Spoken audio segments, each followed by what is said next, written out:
Buenos días.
Buenos días, ¿quién inicia la charla? Cordial saludo, doctor José. El día de hoy le toca a la doctora Buitrago y a la doctora Padilla.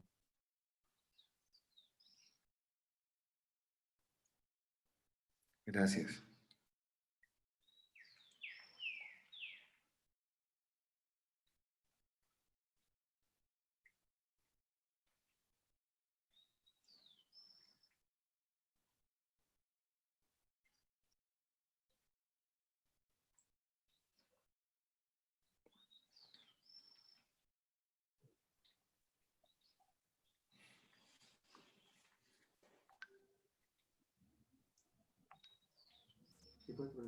Buenos días a todos. Buenos días. Qué pena con ustedes que tengo unas fallas, pero ya estoy conectando.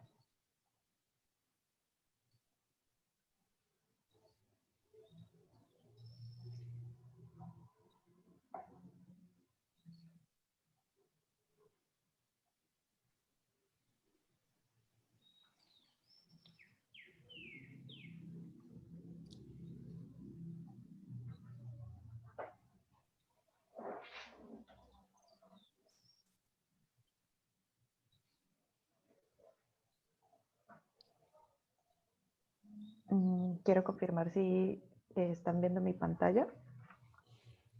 No, Sí, doctora, yo sí la logro ver. Bueno, Sí se veía, pero yo no. Ahora no.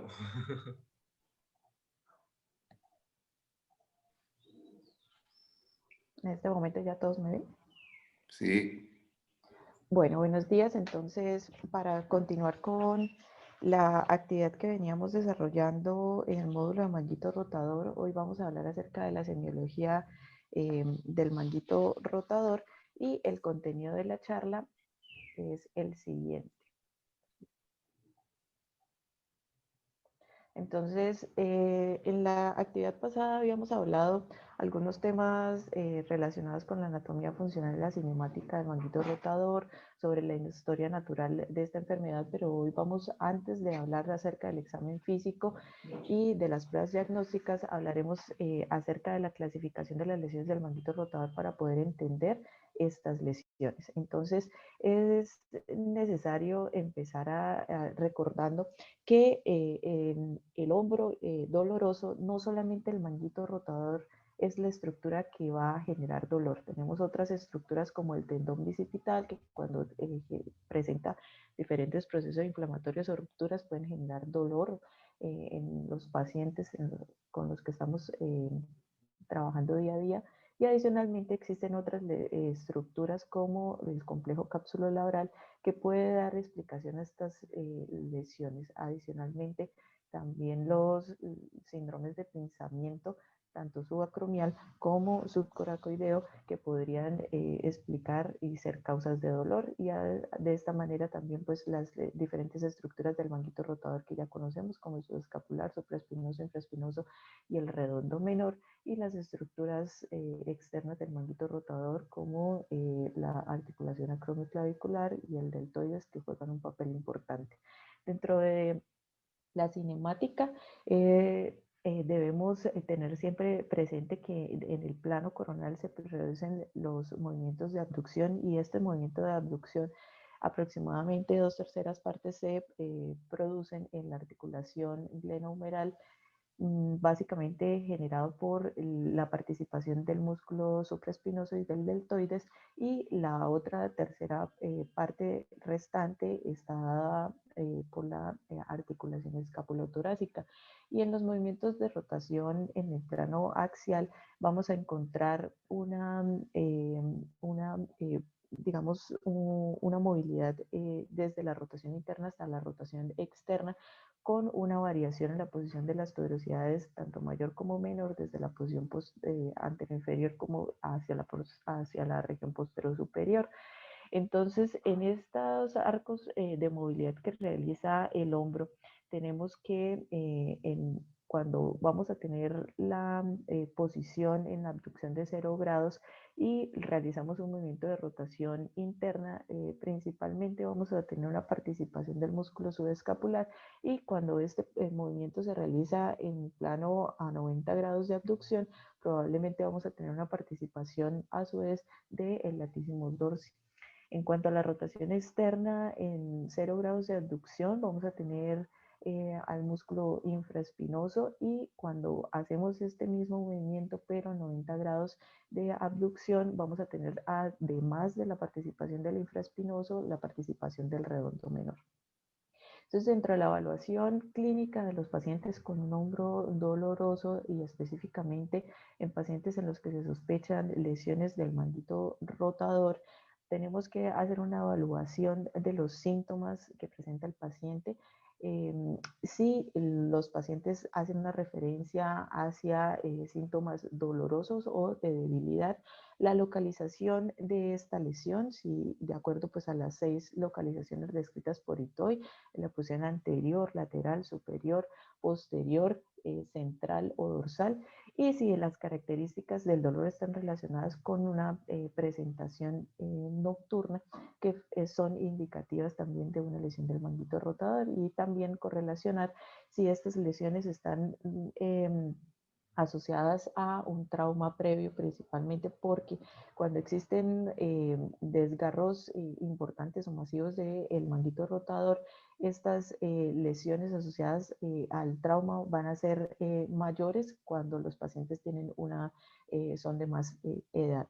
Adicionalmente debemos evaluar la cronicidad, la duración, la edad del paciente, el género, la mano dominante y la ocupación, y algunas otras consideraciones como son el consumo del tabaco, la obesidad, la diabetes y la hiperlipidemia. Entonces, antes de empezar con las pruebas clínicas, quería recordarles que, tal como lo vimos en las charlas anteriores, las diferentes estructuras que componen el manguito rotador van a tener una inserción sobre la huella en la tuberosidad mayor, y este manguito rotador normal que tenemos en la mayoría de nuestros pacientes asintomáticos podría llegar a tener algunas otras lesiones ocultas, como han sido descritas de acuerdo a la clasificación de Hellman ya hace 30 años, que define las lesiones de espesor parcial y de espesor total. Y estas lesiones de espesor parcial son caracterizadas de la siguiente manera. Tenemos lesiones parciales articulares, que son las lesiones que van a ser vistas a nivel del tendón del supraespinoso principalmente, con una extensión de más de 3 milímetros. También podemos tener lesiones bursales de 3 a 6 milímetros, lesiones por desgaste que pueden comprometer tanto la porción articular como la porción bursal, y las lesiones de tipo intersticiales serán aquellas en las que vamos a encontrar en los cortes coronales probablemente de la resonancia magnética un compromiso mayor de 6 milímetros en el componente intersticial, y no van a ser vistas por el abordaje artroscópico. Y también tenemos dentro de estas lesiones parciales las lesiones por delaminación con retracción de los colgajos, que se conocen como las lesiones de Penn.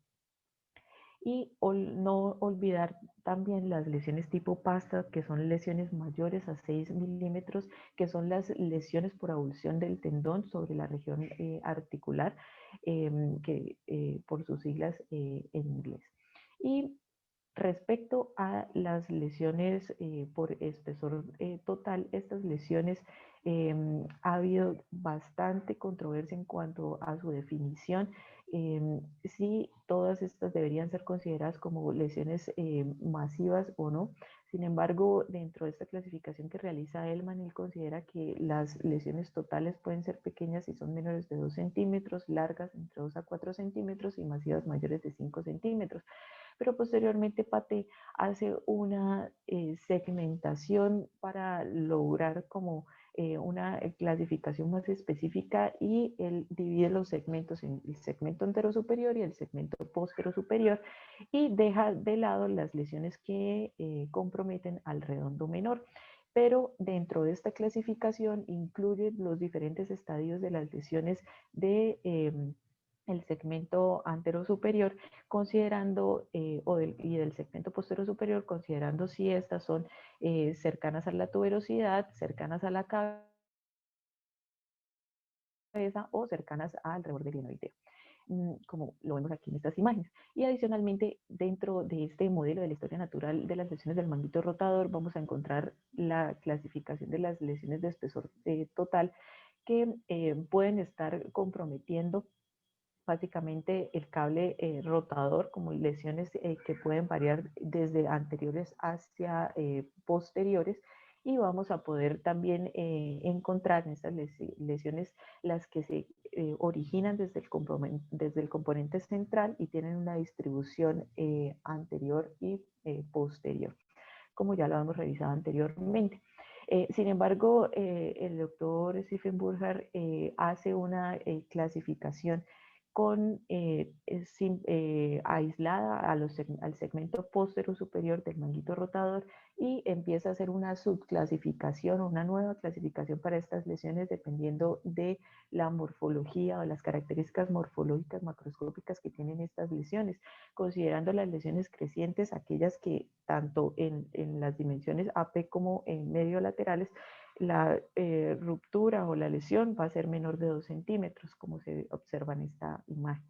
Las lesiones en forma de L, que van a ser lesiones que van a ser menores de 2 centímetros en la AP, pero en lo medio lateral van a ser mayores de 2 centímetros. Las formas, lesiones en forma de U serán aquellas con una caracterización similar a lo que habíamos visto en la forma de L, pero van a tener una retracción mayor del tendón en la parte central.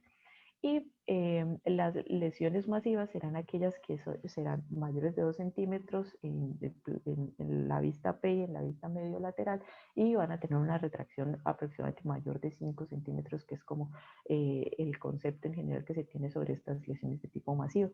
Posteriormente, el doctor Collins hace una clasificación incluyendo las lesiones del redondo menor, y él en su estudio encuentra que las lesiones que se ubican principalmente en el segmento póstero superior son las lesiones más frecuentes del manguito rotador, que abarcan aproximadamente el 50% de todas las lesiones, y considera que de tal manera pues debe hacerse una inclusión de estas lesiones del redondo menor, teniendo pues un compromiso del supraespinoso, del infraespinoso y del redondo menor, como se observa en los tipos D y el tipo E.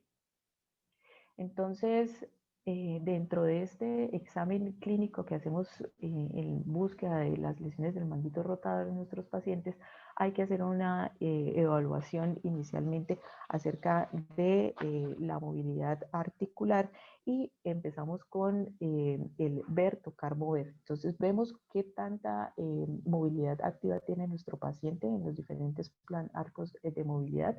Posteriormente realizaremos una evaluación mediante palpación de las diferentes estructuras a nivel de la cintura escapular y del hombro, y posteriormente mediante las pruebas activas que vamos a ver a continuación, realizaremos una evaluación de los diferentes arcos de movilidad en nuestros pacientes. Entonces, teniendo en cuenta de esta manera los arcos de movilidad, rotación interna, rotación externa, teniendo la participación de cada uno de los músculos del tendón que comprometen pues el manguito rotador. Entonces hay pruebas específicas y especiales para cada uno de los músculos que ya habíamos mencionado anteriormente, y tenemos entonces que para el músculo, para el supraespinoso, vamos a tener dos pruebas que tienen una especificidad relativamente baja, pero tienen una sensibilidad importante, que son las pruebas del Lenti-Cam Test y el Full-Cam Test. Estas pruebas no nos vamos a quedar aquí detallándolas, porque ya habíamos acordado previamente que cada uno debía hacer una lectura previa para tener como una mayor dinámica en esta charla.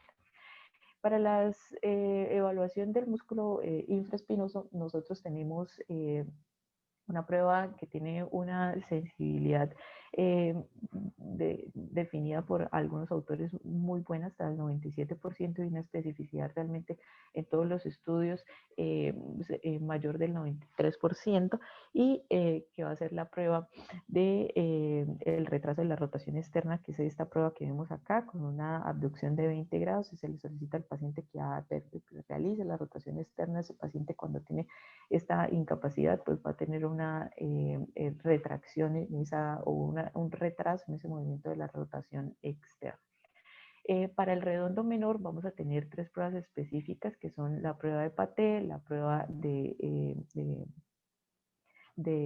horn blower, que es la prueba del soplador de cuerno, y también la prueba que veíamos anteriormente del retraso de la rotación externa, pero esta va a tener una especificidad menor en comparación a las otras 2 pruebas, que tienen una especificidad cercana entre el 98 y el 100%.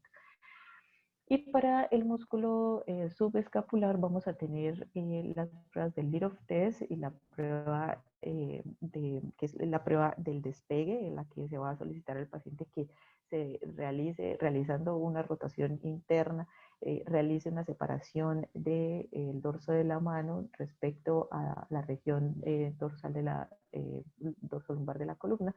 Y esta prueba tiene una especificidad importante, referida en la mayoría de los estudios como el 100%, y tenemos la prueba también del abrazo del oso, que va a tener una especificidad también importante. Otra prueba, que es la prueba de la prensa del abdomen, o el Billy Press Test, tiene una especificidad importante, cercana al 99%, con una sensibilidad relativamente baja. Y el día de hoy vamos a hacer el análisis de uno de los artículos que tuvimos en cuenta para el desarrollo de esta charla, sobre específicamente la evaluación del músculo supraespinoso.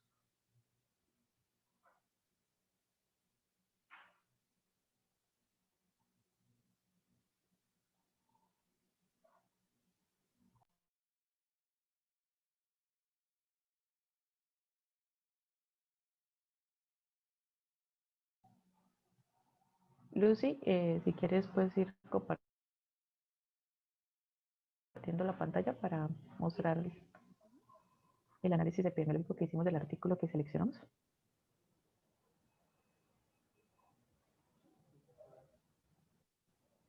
Espérame ya, no me quiere abrir. Listo. Listo. ¿Ya pueden ver la pantalla? Sí, Lucy, sí, señora. Listo. Bueno, muy buenos días. Bueno, siguiendo ya con el tema del día de hoy, vamos a seguir con la semiología del manguito rotador. Entonces, vamos a evaluar un estudio de pruebas diagnósticas, ¿sí? Y vamos a evaluarlo con la metodología START.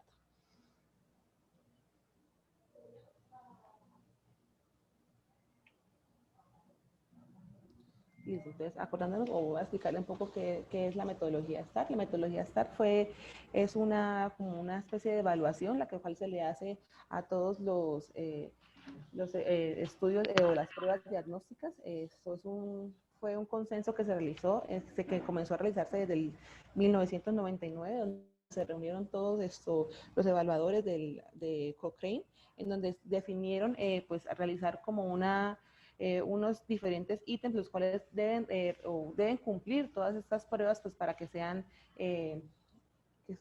evaluadas y tienen pues una información detallada y que sean reproducibles a la hora de permitir pues conocer todas estas pruebas y poderlas manejar a la hora del estudio clínico de forma adecuada. Él se empezó a utilizar desde el año 2006 y se hizo una actualización en el 2015, donde ya conocemos, ya cada uno tiene pues el diagrama, donde hay 30 puntos a evaluar en cada uno de esos artículos, en los cuales pues vamos a utilizar el día de hoy para evaluar nuestro artículo a estudio. Bueno, esta es una parte de esos índices a evaluar. Ahí solamente coloqué 13, pues para que ustedes los pudieran observar. y vamos a ir mirando el artículo pues poco a poco y a ir evaluando uno por uno cada uno de los puntos. Bueno, el test al cual vamos a evaluar el día de hoy es un artículo que se llama El valor diagnóstico de las pruebas clínicas para desgarros del tendón supraespinoso. Es un artículo el cual fue escrito por Mirko Sgroy y es un artículo que fue publicado en agosto del 2018 en el Journal of Arthroscopic and Relief Surgery con el volumen 34. ¿Listo? Entonces empezaremos a hacer la evaluación. Bueno, entonces ya como vemos el título pues lo que tenemos que definir es especificar si el artículo como un estudio de precisión diagnóstica nos especifica muy bien ahí el valor que es un valor o va a determinar el valor diagnóstico de las pruebas clínicas, pero pues lo único que les faltó es que no especificó el término, pues si qué clase va a evaluarse, especificidad, sensibilidad, que pues es que yo creo que es lo que le faltó al título de este artículo. El resumen, el cual pues nos da ese artículo, es un resumen que cual pues lo que veo está muy bien estructurado, tiene el diseño del estudio, nos explica por forma corta los métodos, el resultado y las conclusiones, lo cual pues nos da como una guía adecuada antes de leer o de querer leer este artículo. Ya pues no me voy a sentar muy bien a hablar del resumen, ya poco a poco vamos a hablar sobre el artículo y sobre qué es lo que nos quieren comentar y evaluar de cada una de estas pruebas las cuales vamos a determinar el día de hoy. Bueno, en la introducción de este artículo especifican muy bien la importancia sobre el manguito rotador y sobre el papel importante que determina a la hora de la fisiología del movimiento del hombro, la importancia de saber por qué las lesiones de ese manguito va a causar tanto dolor y además la debilidad. Y también pues saber que hay muchos pacientes que a pesar de que tienen lesiones severas a nivel del manguito, algunos cubren su vida completamente asintomáticos. Además de eso, determinar que hay muchísimas pruebas que se han desarrollado para valorar específicamente algunos de esos tendones que ya Edna nos habló un poco, y entre esos pues uno importante que es para evaluar la funcionalidad y las lesiones del tendón del supraespinoso. Este estudio lo que nos explicaba es que ejerce o que quiere analizar el valor diagnóstico de 7 pruebas clínicas para pues determinar si hay lesiones de este tendón, específicamente del supraespinoso, y además de eso investigar la capacidad de estas pruebas para distinguir si los desgarros son parciales o totales, y la forma o 3 formas de interpretar de este resultado cuál es positivo. Entonces ellos definían que pueden haber 3 formas, entre esas el dolor en la prueba, la debilidad muscular, o si el hecho de que existan las 2 síntomas, tanto dolor como debilidad, va a aumentar el valor de esta prueba. Además, nos especifican ahí en la introducción que este estudio tiene como el objetivo de investigar si la combinación de las pruebas puede mejorar la precisión del diagnóstico, y la hipótesis nula, que especifican ahí, es que ninguna prueba clínica mostraría una correlación significativa con los hallazgos intraoperatorios que se encuentran en cada paciente. Entonces, ya al evaluar el tercer ítem, que es sobre la introducción, entonces, primero, especifica antecedentes clínicos y científicos, incluido el uso previsto y la funcionalidad de la prueba que se va a evaluar, sí, lo especifica muy bien. Y la siguiente es que nos informa lo que ya les había explicado, los objetivos y la hipótesis del estudio. Ya en los métodos los cuales usa el estudio, entonces encontramos que se tomaron un total de 115 pacientes, los cuales fueron consecutivos, los cuales se presentaron con síntomas de hombro y se inscribieron prospectivamente en el estudio desde marzo del 2015 hasta abril del 2017. Y el único criterio de inclusión que tenían era que estuvieran programados para una artroscopia de hombro. Sí tenían varios criterios de exclusión, entre esos que los pacientes no tuvieran comorbilidades como la inestabilidad del hombro, una capsulitis adhesiva, una tendinitis calcificante, o que ya tuvieron antecedente previo de una cirugía de hombro, ¿sí? Y más que todo incluida la reparación del manguito rotador. De esos 115 pacientes se excluyeron 24, de los cuales 18 cumplían esos criterios de exclusión y 6 pacientes que no dieron su permiso, no firmaron el consentimiento informado, pues, entonces por los cuales solamente quedaron 91 pacientes. Ellos ahí dan una explicación demográfica de la edad, de un valor del diagnóstico, del sexo y la cantidad de pacientes involucrados. Ellos, además de eso, en los métodos informan que los pacientes se les realizó el examen clínico prequirúrgico antes del procedimiento quirúrgico por 2 ortopedistas especializados, los cuales no conocían el paciente y no conocían el procedimiento al cual se le iba a realizar. Se les realizaron las 7 pruebas clínicas, las cuales ahí están especificadas, que es la FULCAN, o pues en español, la prueba de lata vacía, la prueba de lata llena, la prueba de abducción de 0 grados, la prueba Whipple, la prueba de retracción escapular, la prueba de brazo caído y de brazo caído modificado. Y cada una de esas pruebas se le realizó la fuerza, se valoró también la fuerza muscular y lo que ya habían especificado antes, que era o el dolor o la debilidad o que tuvieran los 2 síntomas a la vez. Después de realizar las pruebas, los pacientes fueron pues llevados al procedimiento quirúrgico cual estaban programados, que era una artroscopia, realizada también por 2 cirujanos ortopédicos certificados, los cuales no conocían los resultados de las pruebas que se habían realizado antes del procedimiento y no conocían los diagnósticos de los pacientes. Entonces, a la hora de evaluar el método de estudio, encontramos que se informaron si la recopilación de los datos se planifica antes de las pruebas, y sí, ahí se especificaron muy bien que era un estudio prospectivo. Se especifica muy bien el criterio de elegibilidad de cada paciente, que ya habíamos dicho que era que estuvieran programados para una artroscopia de hombro, y los criterios de exclusión que también pues estaban muy bien especificados. Además también informaron sobre qué bases se identificaron los pacientes potencialmente elegibles. Ya sabíamos que eran que los que consultaban por dolor de hombro de diferentes patologías y que después que estuvieran programados para la artroscopia. ¿Dónde y cuándo se identificaron los pacientes potencialmente elegibles? También ahí especifica muy bien cuándo. Y si los pacientes se formaron de una serie consecutiva, aleatoria o de conveniencia, también especifica muy bien que fue de forma consecutiva. Ya hablando de los métodos de la prueba, entonces especifican muy bien que al examen clínico hacen una especificación o dan una explicación muy clara de cómo se realizaron las pruebas y sobre qué base de ellos se tomaron para realizarla cada una de ellas. Entonces especifican cómo se realizó la prueba de lata vacía, entonces dicen que ahí con el brazo en extensión a 90 grados de abducción, en plano con la escápula, con el codo completamente extendido y por lo menos para la lata vacía, con el hombro en rotación interna o si era la lata llena en rotación externa.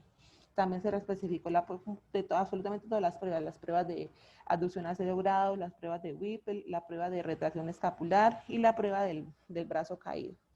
Entonces, ya ahí especifican que las pruebas se interpretaron como positivas cuando el paciente primero, en 3 situaciones, en caso de dolor, en caso de debilidad y en caso de presentar cualquiera de los 2 síntomas, independientemente si se combinaban o no.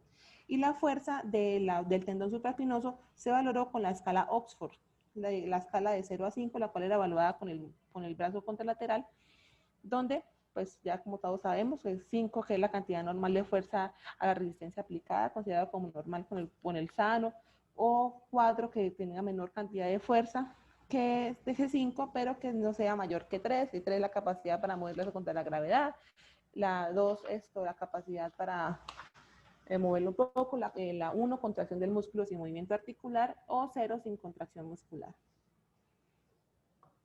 Entonces, ahí también este artículo por ahora va cumpliendo con todos los ítems. La prueba de estudio con suficiente detalle para permitir su replicación. Ahí explican muy bien cómo se realizó cada uno de los procedimientos y en base con qué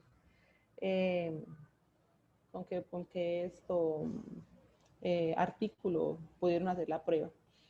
Y a la hora de hablar sobre el examen quirúrgico que se le realizó a cada paciente, que fue la artroscopia, también especifican muy bien que fue realizada por 2 cirujanos de hombro, especifican que los pacientes recibieron anestesia, pues pudo ser raquidia o general, cómo se colocaron los pacientes, dónde se usaron cómo se usaron todos los métodos para sujetar el brazo y cómo se realizó el procedimiento, y además de ellos, cómo se clasificó las lesiones que encontraron durante el procedimiento. Ellos usaron dos clasificaciones, una que es la clasificación de Bateman, que fue para lesiones completas del tendón, y la de Eldman, que es para lesiones parciales. Entonces ahí especificaron muy bien cuáles fueron las características que usaron para determinar los criterios de positividad de cada una de las pruebas. Ya en el punto 11, la justificación para elegir la prueba estándar de referencia, ellos no especificaron en el artículo el por qué escogieron la artroscopia a la hora de comparar pues, tanto los estudios que clínicos como estos. Eso sí faltó, pues todos sabemos que la artroscopia pues, sería una prueba de oro para determinar las lesiones, pero pues en el artículo no lo especificaron. Entonces ya ahí ya tenemos el primer punto que no cumple este artículo. Ya en el punto 12, de la definición y justificación de los valores de corte de positividad de la prueba, entonces ahí sí lo especificaron, como ya les había dicho, en qué momento ellos decían que era positiva, el dolor, la debilidad, o que tuvieran los dos. Y en el momento de la parte de la artroscopia, pues también ellos definieron muy bien, como ya les había dicho, que las clasificaciones de las lesiones completas, las lesiones parciales. Ellos también informaron ahí muy bien que si la información clínica y los resultados del estándar estaban disponibles para los participantes de la prueba, ellos dijeron que no, que ninguno de los dos pacientes tenía conocimiento de ninguna de las dos pruebas, pues para no producir sesgo de conocimiento ahí a la hora de hacer las evaluaciones de los resultados. Ya es para valorar el análisis estadístico, entonces ellos evaluaron los resultados de las 7 pruebas diagnósticas con los resultados clínicos y los hallazgos intraoperatorios. Y los análisis se resolvieron primero con la sensibilidad, la especificidad, el valor predictivo positivo, el valor predictivo negativo, la exactitud, la razón de probabilidades diagnósticas, tanto positiva como negativa, el área debajo de la curva, y todas ellas fueron comparadas con los resultados postquirúrgicos de cada paciente. Ellos también ahí hablaron cómo se manejaron, pues de lo que ya les especificaba, cómo se manejan los resultados de la prueba estudio o la prueba de referencia. Eso sí no es, los siguientes puntos en el análisis no se especifica que cómo se manejaron los datos faltantes de la prueba índice del estándar de referencia. Pues yo creo que no existieron puntos puntos faltantes o datos faltantes, dado que pues a todos los pacientes se realizaron las 7 pruebas y todos recibieron pues el estudio diagnóstico de la artroscopia. Y ellos aquí especificaron en el punto 18 cómo evaluaron el tamaño de la muestra, pero eso no está, ellos no lo tienen especificado en el análisis, sino que lo tenían especificado en los métodos. Entonces ellos ahí colocaron que el tamaño de la muestra se calculó asumiendo una sensibilidad y una especificidad de al menos el 85% y un intervalo de confianza del 95% con una amplitud de 0.1 y un tamaño del defecto de 0.5. Lo que da como resultado el tamaño de la muestra de al menos 70 pacientes. Entonces ellos, ahí no lo tenían en el análisis, pero sí está descrito en los métodos. Ya en los resultados, ellos pudieron comparar todos los resultados con las pruebas de artroscopia. Ellos pudieron determinar que de los 91 pacientes que fueron llevados a artroscopia, solamente encontraron que 78 de ellos tenían una lesión clara a nivel del tendón, ¿sí?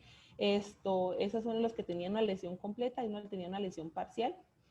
Y ahí especificaban muy bien cuántos pacientes pues encontraron que tenían las lesiones. Entonces, son 44 pacientes que tenían lesión de espesor total del tendón y 34 pacientes que tenían desgarros parciales a nivel de los tendones y 13 que estaban intactos.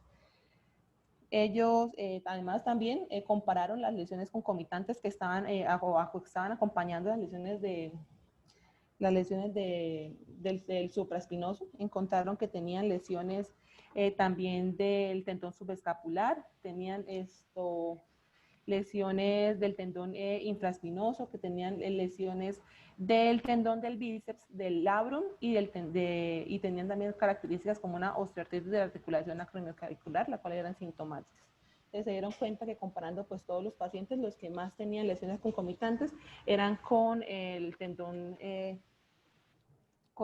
subescapular. Además de eso, ellos hicieron un estudio y compararon todas las pruebas diagnósticas en esta tabla, los cuales interpretaron los valores diagnósticos de todas las pruebas realizadas, interpretadas por los 3 métodos de positividad. Entonces, que si tenían dolor, si tenían debilidad o si tenían las dos, donde ellos evidenciaron que ninguna cumplía con las características para definir o distinguir alguna significancia clínica a la hora de determinar si el paciente tenía una lesión completa o lesión parcial, dado que pues vemos que solamente en la lata vacía o en la lata llena tenía una sensibilidad del 96%, pero tenía un logaritmo muy bajo. Tenía de 0.13 y un positivo de 1.31, lo cual pues no tenía una significancia estadística importante. Además de eso, lo que hicieron fue ellos también evaluar los resultados con los pacientes que estaban clínicamente positivos y con el diagnóstico positivo de una lesión a nivel del tendón. Lo hicieron comparado con las lesiones tanto parciales como totales. Aquí vemos que también evaluaron la lata vacía con las lesiones, con la lesión parcial, donde vemos que la sensibilidad, la especificidad pues realmente no son las mejores, donde también determinaron que estas pruebas no tenían la capacidad estadística significativa para distinguir si el paciente tenía un desgarro total o un desgarro parcial, y que ninguna de estas pruebas son capaces de discriminar las lesiones de los pacientes. Dado pues esos resultados, ellos además de eso quisieron comparar si sumando las diferentes pruebas clínicas podíamos como aumentar de pronto el resultado, un resultado positivo a la hora de determinar si el paciente tenía una lesión o no. Ellos se dieron cuenta que a medida que van sumando las pruebas, sí aumentaba un poco la sensibilidad, pero que solamente se dieron cuenta que aumentaba con el resultado, como resultados combinados, solamente aumentaba un poco el área de la curva con la lata llena, la lata vacía y la prueba a 0 grados de abducción. Con el resto, ellos no definieron que no había como una relevancia a la hora de dar un diagnóstico, determinar si esas pruebas podían definir si el paciente tenía una lesión concomitante a la hora de hacer una artroscopia. Ya en la valoración de cada uno de los ítems a la hora del resultado, ellos en este artículo no encontramos que tuvieran el flujo de los participantes, el diagrama que es característico, que es importante a la hora de hacer la evaluación del START. En las características demográficas y clínicas de los participantes la tenían en los métodos, que estaba ahí especificado en la primera tabla, la cual está acá, que la tenían bien especificada.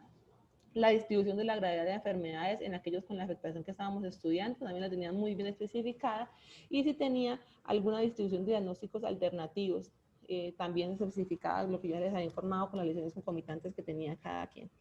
Y el intervalo de tiempo de las intervenciones, ellos no especificaban cuánto tiempo, si horas o algo, pero pues sí definían que era prequirúrgico. Entonces yo me imagino que pues debió ser simplemente como el mismo día que se realizaron las pruebas, que se realizó la artroscopia y el diagnóstico de cada paciente.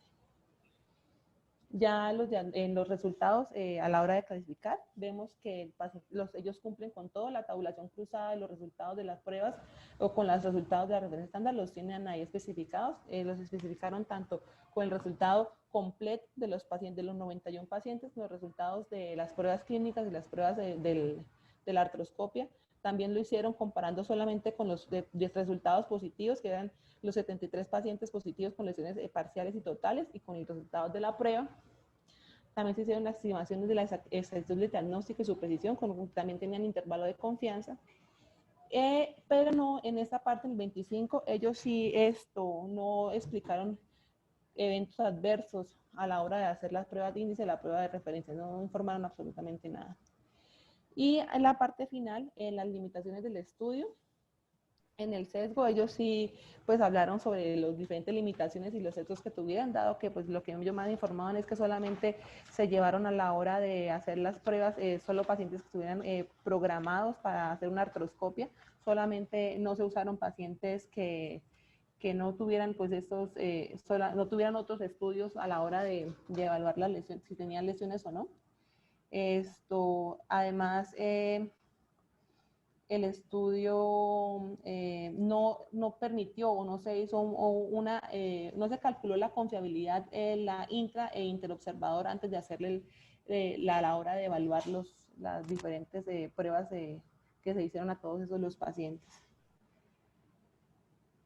Además de esto es lo que, pues, más que todo lo que hablaron sobre la limitación del estudio y las implicaciones que ellos para la práctica clínica, pues es que ellos refieren que se debe o se prefiere realizar las pruebas clínicas de forma adecuada, pues para disminuir tanto los costos como los procedimientos invasivos a la hora de determinar o de valorar un paciente y de definir la patología a la cual está limitando la hora de la movilidad articular.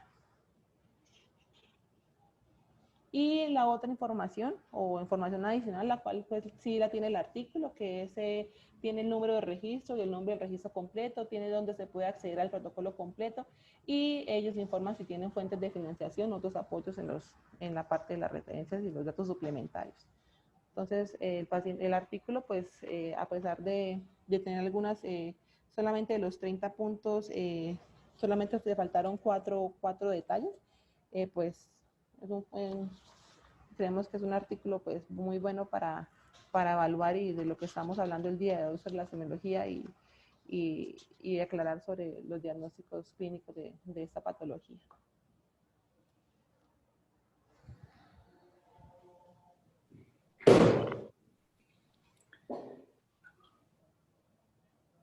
Bueno, nos quedan 20 minutos de discusión. Este es uno de los problemas que tenemos de las listas de chequeo, que además de decir si lo tienen, decir qué calidad la tienen. ¿Sí me explico? Es como cuando uno va a revisar las llantas de un carro y las ve si las tienen infladas o no. Pero las llantas no son hechas del mejor material, ¿ya? Pero si está en la lista de chequeas que tiene llanta, pues le ponen positivo, ¿sí o no? O en estos días con el COVID-19, con un tapabocas. Si tiene tapabocas, no importa si de la calidad, pero lo tiene, le hacen un churito y lo dejan entrar, pongamos, al supermercado, ¿de acuerdo? ¿Están de acuerdo o no? Sí, señor. Bueno, y eso es lo que pasa también con las listas de chequeo. O sea, las listas de chequeo uno las mira y eso. Primer problema que tiene este trabajo, ¿cuál es el primer problema que tienen? ¿Ustedes, alguno pudo deducir o pensar, aunque ellos lo dicen ahí en la discusión, pero primer problema, entre comillas, grave para una prueba diagnóstica es que no toman todos los pacientes en su espectro de la enfermedad natural que están estudiando. ¿Ya? En cierta forma tienen un sesgo de selección. En cierta forma no lo tienen. Porque además admitieron pacientes que ya iban a ser, o sea, ya estaban programados para cirugía.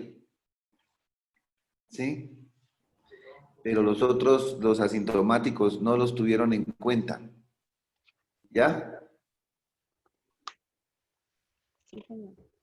Entonces, esa es una situación como para aclararla. Segundo punto. Van a estudiar el valor diagnóstico de la ruptura, lógico. De la ruptura con las pruebas clínicas comparado con la artroscopia. Y cualquiera podría decir, pues podría mejor hacerse un estudio de resonancia versus artroscopia.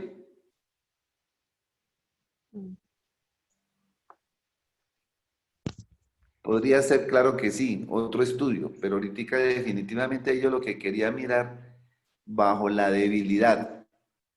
O sea, el dolor no puede medir ruptura, ¿sí? Mientras que la debilidad sí, debieron haberle puesto a todos los pacientes un equipo claramente que pudiera definir la fuerza, ¿sí? La fuerza, o sea, medirlo con lo que tenían que medirlo, algo para medir la verdadera fuerza de, de cada paciente. Y el problema es que hay una variable de confusión. ¿Cuál es la variable de confusión de ustedes que tienen? ¿Quién me dice al valorar ese paciente? La, yo creo que, que lo hacen con el brazo contralateral, que también podría tener la misma enfermedad del paciente. Bueno, podría ser, sí, pero una prueba de confusión de la fuerza es el dolor, ¿sí? El dolor puede confundir con la debilidad, ¿sí o no? Sí, señor. Entonces, algunos dependen porque todos los pacientes, acuérdense que la historia natural del manguito rotor, muchos de nosotros lo podemos tener roto y estamos asintomáticos, ¿ya? Bueno, eso es dentro de la parte de la selección. Entonces hay un criterio de selección que eran todos los pacientes de un centro de referencia o la clínica o el hospital que ellos tienen que ya iban encaminados con el diagnóstico hecho y la historia natural no la tuvieron en cuenta. Ahora, si nos presenta la tabla nuevamente, otro problema claro es que no hubo previa una valoración intra e intraobservador de los clínicos. Ellos se quedó a como si el instrumento que utilizaron era de la mejor calidad. O sea, los dos colegas que eran de expertos, pero no hubo una comparación que tan de acuerdo estaba entre los dos. Entonces, uno de los problemas es como cuando el tensiómetro está descalibrado, es lo mismo. Puedo tomar la tensión, pero tengo un sesgo de medición porque de pronto uno lo valoraba de una manera y el otro. Por eso ellos lo dicen ahí, ¿sí? Que no hubo valoración intraobservador. Hay una situación grave que sí hay que, al final sacan los pacientes que tenían dolor y no ruptura, ¿sí? Pues ese básicamente es porque ellos no tienen todo el espectro de enfermedad.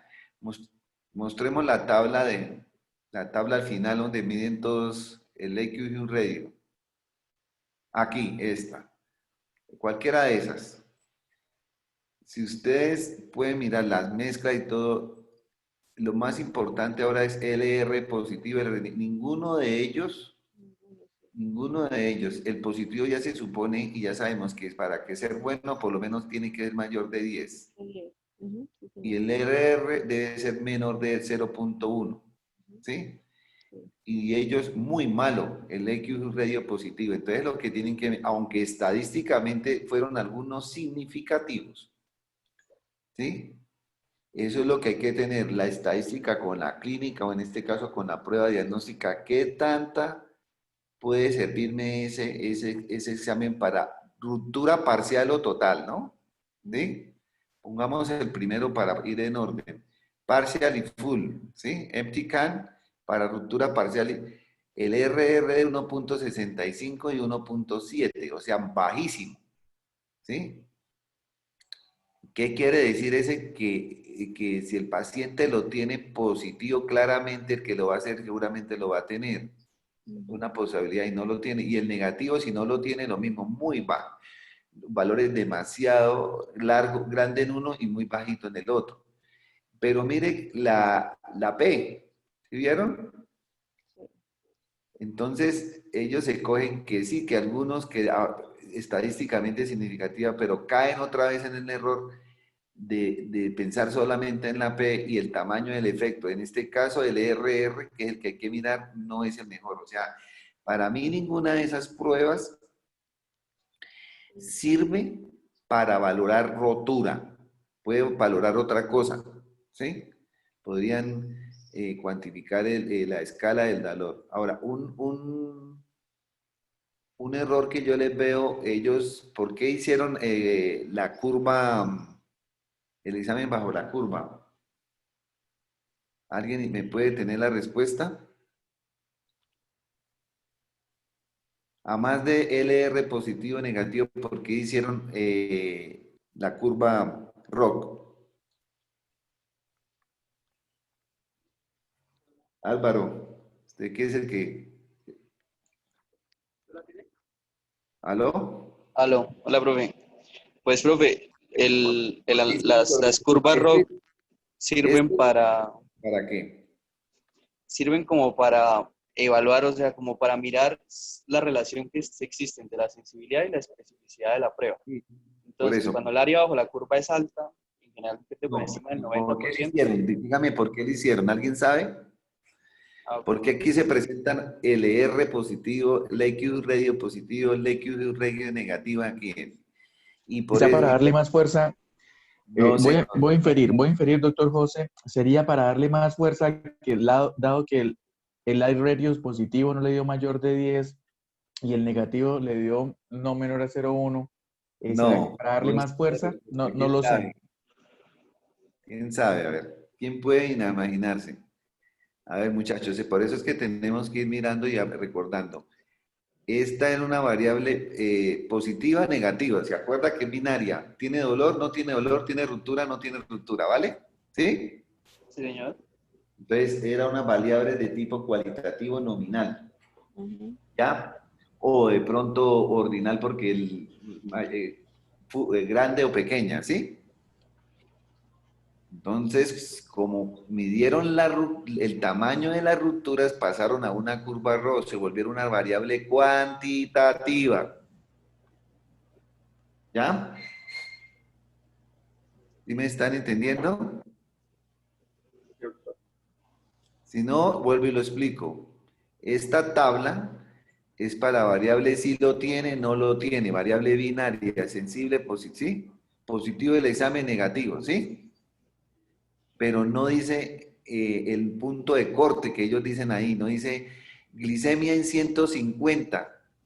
Entonces uno dice, está por arriba del punto de corte, es diabético, ¿sí o no? Porque son números. Sí, entonces, si el punto de corte es 150, dice sí, no. Entonces, aquí sí se puede poner el IQ radio negativo. Pero si van a analizar la variable desde el punto de vista del punto de corte cuantitativo, sí tienen que utilizar la curva ROC, ¿ya? O sea, la forma de analizar también las pruebas diagnósticas utilizan también su método. Si son variables de tipo sí, no o ordinales, se utiliza el EQ radio y el EQ radio negativo. ¿Listo? Pero para analizar el AUC, ¿sí? Que tienen ahí, es porque transforman eso en una variable, si era de cuántos centímetros, 2 centímetros. Es lo que yo le veo que tienen que mirar que lo revolvieron ahí, el área sobre la curva. En ¿Eso algunos está otros estudios, entendido? doctor José, en algunos muchas gracias por lo que nos aclara, pero en algunos otros estudios también le daban importancia al componente DOR en relación a las pruebas diagnósticas. Entonces, en ese orden de ideas, así como el área bajo la curva, quisieron hacer ese análisis de las cualitativas, volverlas cuantitativas. Entonces, para que ellos nos dan la información y en otros documentos, no solo en este, también le dan importancia al DOR. ¿Usted nos podría aclarar por qué le dan importancia al DOR entonces? ¿O para qué lo quieren contar en esta prueba diagnóstica? Es que a ellos le metieron ahí porque es la prueba de OR, ¿sí? El riesgo, ¿sí? De tener. Para mí se sobrepasaron en estudio eso. Ellos, para tratar de hacerlo completo, pusieron el DOR, porque es como usted dice en la sigla del diagnóstico del el riesgo, el OR, que para mí no debió haberse utilizado ahí, ¿sí?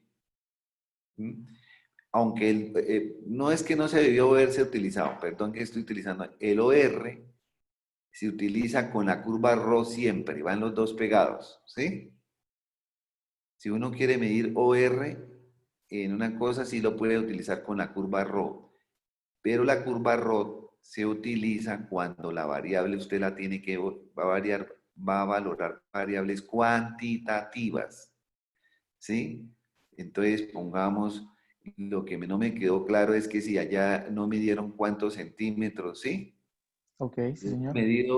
Hubieran medido la rotura de cada cuántos milímetros para catalogarla en pequeña o grande, depende, ¿sí? Ellos no hicieron Pero, eso.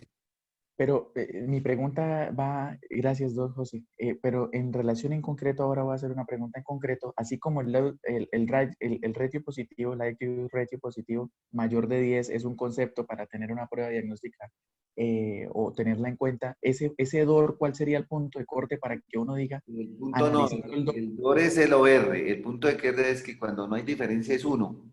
¿Se Ok, acuerda? sí, sí, señor. Porque está valorando o radio, ¿sí?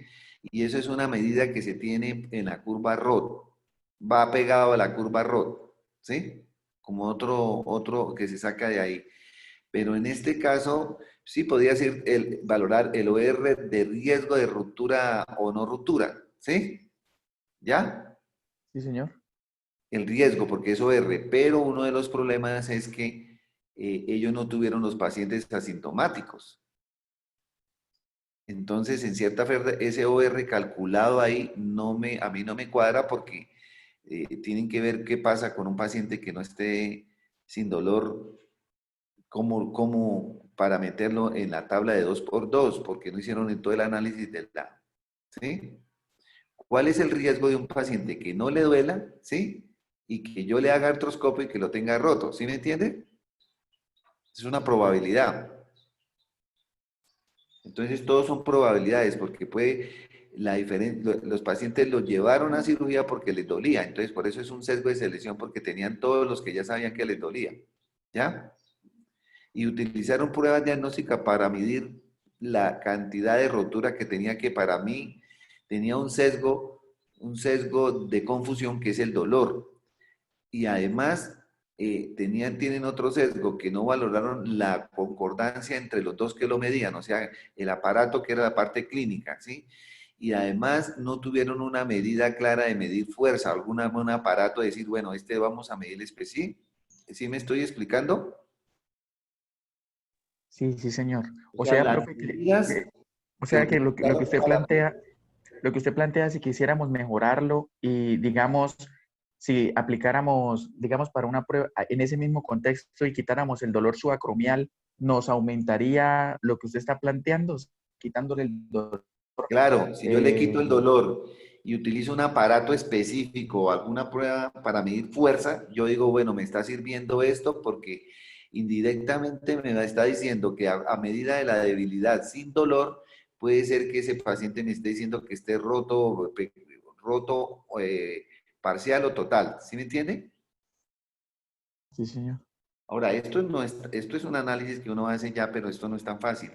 Yo haría un trabajo que deben estar, y si quiere búsquense un trabajo de la concordancia de la resonancia magnética con la artroscopia, verá para la próxima vez si lo comparamos, a ver, que ya la resonancia es como, lo que estoy diciendo es como algo más específico para medir una ruptura, porque sí, aunque tiene también la variable de confusión que es la variable del observador, del operador, lo que está evaluando, y tiene una variable también ahí que hay que tener que sea el mismo equipo, porque no es lo mismo una resonancia hecha en la Foscal que hecha en el hospital, por ejemplo. Los equipos son diferentes y los evaluadores son diferentes, ¿sí? Para hacer este mismo estudio. Pero lo que tiene que quedar claro hoy es que, bueno, primero los felicito porque el ejercicio es completamente igual a la hace 15 días. Es un ejercicio académico, crítico y de análisis. Lo que tiene que quedar claro es que así tenga la lista de chequeo, vamos a mirar qué tan buenas son las llantas de ese carro. ¿Listo? El ejemplo que les puse. ¿Mm? ¿Tiene llantas? Sí. Por ejemplo, llegaron al colegio con los zapatos embolados y muy bonito, pero la suela por fuera, por debajo rota. Entonces, tienen los zapatos, lo dejan entrar a uno al colegio. Lo mismo pasa con esto. Tienen estas listas de chequeo, sirve, pero hay que ir más allá del chequeo, sino que es ya parte de la más compleja y la más de experiencia y de formación, es el análisis de cada uno de esos puntos, si se cumplen o no se cumplen. el ejercicio como tal es muy bueno y ya para mí y para ustedes les queda claro que valorar la ruptura parcial o total con pruebas diagnóstico, pruebas semiológicas, no es la manera más indicada. ¿Listo? Súper, sí, señor. Eso es lo que tiene que quedar. Porque así sumaron varias pruebas, tampoco el EQ radio se aumentó y así hubiera dado una P significativa. Entonces hay que buscar otro medio. En este artículo lo que nos debe quedar es claro es eso. Entonces, ¿qué lo tengo que hacer? Yo tengo que hacer o ecografía o una resonancia, ¿ya? Para mirar que el tamaño de la ruptura, no la clínica. ¿Ya quedó claro eso? Sí, profe, muchísimas gracias de verdad, Eso es lo porque que tiene que cuando quedar uno se claro. pone, sí, cuando uno se pone a revisar este tema de la semiología, realmente es muchísima la información que uno encuentra en la literatura y las pruebas que se han desarrollado para cada uno de los músculos también son amplias. Yo creo que las que les mostré y que queríamos que quedaran presentes para todos fueron las específicas que les comenté para cada uno de los músculos, pero realmente también yo les envié un capítulo, un libro donde se amplían las demás pruebas Ahora, para cada uno de los músculos, pero sí este ejercicio yo creo que es importante por lo que usted nos dice, profe. O sea, estamos haciendo, gracias a usted, ese análisis de este artículo que realmente, si uno se pone a pensar, pues cumple con la mayoría de los ítems de la guía STAR y las conclusiones pues también tienden a ser favorables porque le queda a uno una conclusión de que básicamente para las lesiones del supraespinoso uno debería tener una confiabilidad mayor para las pruebas del Lenticam test y del Fulcam test. claro, Pero si uno va más allá en ese análisis epidemiológico, pues se da cuenta que realmente existen errores o limitaciones en el estudio y que se hace sí, necesario pues hacer pruebas mucho más específicas, aislando como tal otros elementos como son el dolor y optimizando los parámetros de medición exacto. de ¿Cómo se de mide? estas situaciones clínicas, claro. Ahí vieron ustedes que descartaron casi el 50% que tenían lesiones asociadas, ¿sí vio? Sí, sí, Tenían señor. acromio clavicular, tenían problemas, ¿sí ve? Ujú. Sí, Entonces, señor. esos variables que iban a confundir el examen. Ujú. Entonces, ¿cómo era el examen? Ellos casi que se guiaron para tomar decisiones la debilidad, ¿sí? ¿Qué Sí, tan señor. débil estaban? Y que eso podrían correlacionarlo con el tipo de estructura, ya sea grande o menor de 1 centímetro, de 1 a 3, pero eso es muy difícil, es demasiado, y además una prueba clínica. En cambio, por eso les digo, hagamos una reflexión que hay que tomar todo el espectro, pero la parte clínica no es la forma de medir tamaño de ruptura. Sí, Puede señor. tener, no es la forma. La forma de ir, pongamos a la luna, no, es un ejemplo pues, ridículo, no es en un águila, ¿sí? Toca ir en un avión, ¿sí? Y el avión tampoco, toca ir en cohete, ¿sí? Entonces, son 3 medidas que pongo porque uno tiene, así lo ponga y le haga todo el juego y toda la revisión, pues sí, no hay que, esto es un ejercicio académico que hacen los colegas, independiente de cualquier sesgo, es un ejercicio, parece, por lo que se ve, fue serio, ordenado, pero con errores, ¿sí? Con Sí, errores. sí, señor. Entonces, si uno se sienta claramente, lo que tiene que quedar para este grupo de ortopedia de la Universidad Industrial de Santander es para medir tamaño de ruptura, el examen clínico no sirve, Sí, ¿sí? señor. No sirve. Primero, y además de estos sesgos que tienen, ¿qué tengo que buscar? Buscar una prueba paraclínica que me ayude con el gol estándar, que es la artroscopia. Entonces, de pronto, yo decido una última modalidad de ecografía, lo máximo en resolución, o tengo que tomar una resonancia, ¿sí? Con las Sí, señor. mejores características para comparar después resonancia y eso, pero no voy a averiguar es tamaño o rotura, no dolor. El dolor ya vimos que no entra ahí. Y posteriormente, pues sí, ya uno dirá, ahora, porque hay pacientes con rotura sin dolor, que son los que dice yo qué le hago y toda la función completa. Y ya que se me iba a olvidar, hay una causa de dolor y retracción que es, creo que lo midieron, fue la retracción de la cápsula posterior. ¿Sí? Sí, ¿Sí? sí, Ellos señor. no midieron la disminución de la rotación interna. ¿Sí? Sí ponen capsulitas y decía, pero eso es un diagnóstico clínico, pero semiológicamente debieron disminuir, mirar qué tanta retracción capsular posterior, perdón, tenían, porque eso influye en el dolor, porque eso asciende la cabeza humeral y en las pruebas semiológicas les puede los pacientes doler. Entonces ustedes, como se dan cuenta, muchas de las cosas de dolor, se pueden confundir y hay que tener mucho cuidado. Y en este caso, claro, es que no podemos, no nos sirven para medir esto, tamaño de la lesión. ¿Listo? O sea, ya se acabó el tiempo, pero hay que tener en cuenta tres factores para cuando uno está mirando una prueba diagnóstica y para terminar aquí. Tres factores importantes que son los siguientes. Espere que yo abro aquí un artículo. Entonces, la validez de este artículo, ¿cómo les parece? Validez interna. No es la mejor porque tuvieron sus sesgos, ¿sí? ¿Ya? Cumplen con una lista de chequeos, sí. Ahora, la importancia clínica de este paciente de este estudio para definir roturas tampoco es la mejor, ¿sí o no? Sí, señor. Y el otro término, la aplicabilidad. Entonces, acuérdese, validez, importancia clínica y aplicabilidad. La aplicabilidad, yo no voy a aplicar este artículo en mis pacientes porque no me así, porque no clasifica correctamente la rotura, que es lo que estaban estudiando, ¿sí? ¿Ya? Sí, señor. La rotura no me la está clasificando. Entonces el ejercicio es excelente. Y como ustedes pueden ver, muy bien la presentación de Edna y de Lucía. Cada uno hizo su cosa y en la de Lucía presenta paso por paso muy bien, pero miren que los zapatos podían estar rotos, ¿no? Bien embetunados o la llanta muy inflada, pero no la de mejor calidad. Entonces, mi concepto, ese es mi concepto personal, que las pruebas diagnósticas no ayudan no son claramente definidas para valorar tamaño de la ruptura, ¿sí? Y además tiene que verse todo el espectro de la enfermedad cuando se hacen unas pruebas diagnósticas. Por eso la sensibilidad y la especificidad nunca son constantes.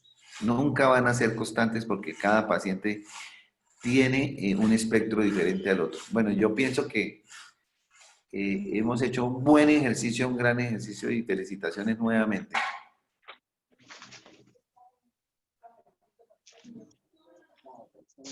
¿Están de acuerdo? Profe, muchas gracias, sí, señor. Entonces, yo creo que la otra sesión que vamos a hablar acerca de las ayudas diagnósticas por imágenes. Busquen un artículo Vamos a buscar el artículo que usted nos recomienda de la correlación entre artroscopia y resonancia para continuar con el ejercicio. para tamaño, para buscar Sí, señor, tamaño, para definir porque el ya tamaño de la... la resonancia no detecta dolor. Aquí Listo, para profe. finalizar, a ellos este artículo debieron haberle hecho una escala de dolor, ¿sí? ¿Ya? Sí, señor. Y haber correlacionado la intensidad del dolor en todo el espectro con la artroscopia también, y haber hecho una curva ROT porque la variable de dolor es numérica, ¿sí? Que esa es otra cosa que se nos quedó hoy. La curva ROT valora ORs, que hay que, y valora riesgos, que es el OR, el DOR que dice ahí, y valora la sensibilidad y la especificidad, sí, pero de escalas numéricas, ¿sí? Numéricas, ¿sí? Escala de dolor, tensión arterial, glicemia, no sé, volumen, etcétera. Mientras que el R positivo y negativo se utiliza para variables sí, no. ¿Está enfermo o no está enfermo? ¿Listo? Listo, profe, muchísimas gracias. O en este caso, Estamos... roto o no roto, en este caso era ruptura parcial, ruptura total. ¿sí? Era una variable dicotómica. En eso es porque así es que se hacen los análisis. ¿Listo? Muchas gracias, profe. Sí, señor. Entonces damos por finalizada la sesión Sí, y nos muchas vemos gracias. dentro de 8 días. Buen día a todos, que estén muy bien. Bueno, muchas gracias. A todos, muchas gracias. Muy bien. Gracias, doctora. Hasta luego. Bueno, con mucho gusto.